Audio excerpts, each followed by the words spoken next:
Today we're going to look at how to change your disc brake pads. What you will need is a new set of brake pads, a multi-tool or Allen key. We have a 2.5mm here. You might need a set of pliers and a plastic tie lever.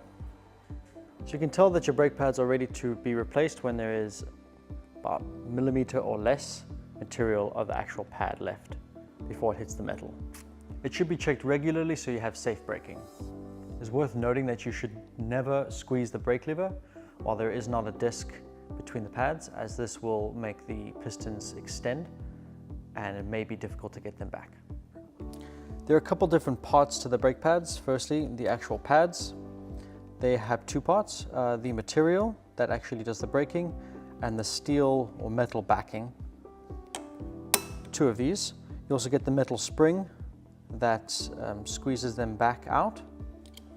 You have the bolt that holds them in place, and then a safety pin that actually keep the bolt in place in case it gets loose. Right now we're going to show you actually how to take them out. The first thing you have to do is remove this little pin here. Take a set of pliers, grab them and pull them straight up. Set that aside. Next you're going to take your Allen key, put it in and rotate that out, and then you can pull that straight out.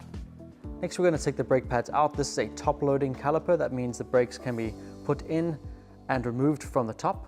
So just push from underneath, grab from the top, and it should all come out as one piece. These brakes are bottom loading. You can see that the pads won't be able to be pulled out from the top, but will have to come out from the bottom. These brakes have a split pin instead of a bolt to hold the brakes in. You can see it's been bent over here. So what you do is you just squeeze that flat again, and then you should be able to just pull the pin straight out. To get the brake pads out, you should push from the top. They may come out one at a time,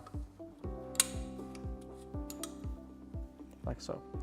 So now you can see the pistons quite far extended in there. So we're going to take a tie lever, a plastic one, fit it inside and push that back. This is just going to reset them so the new brake pads can work properly. To make sure the pads are all connected properly, the spring is going to be fitting between the two pads, so you just clip it in like this. You take the second one, you put it on the outside, and you clip it in like that, and then you can squeeze them together and put them in as a unit. So we're going to put the brake pads in here. We're going to make sure that the spring in the center doesn't pop out from either side and it stays together. Just fit in the top and make sure it all lines up nicely. Next we're going to fit the bolt in. It should just slide in if it's all lined up. There we go, nicely. And just tighten it up with your Allen key. Just nip it tight, doesn't have to be very tight at all. And then you have your lock ring and it fits into the little groove here. That should just snap on.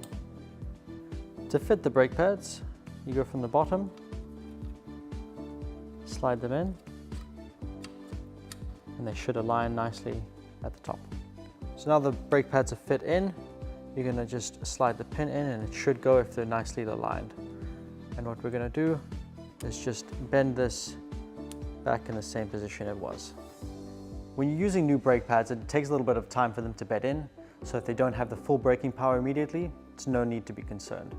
As well as if you had to reset your pistons, the lever may go all the way down to the bar at first, but just pump it a few times and it should be good to go.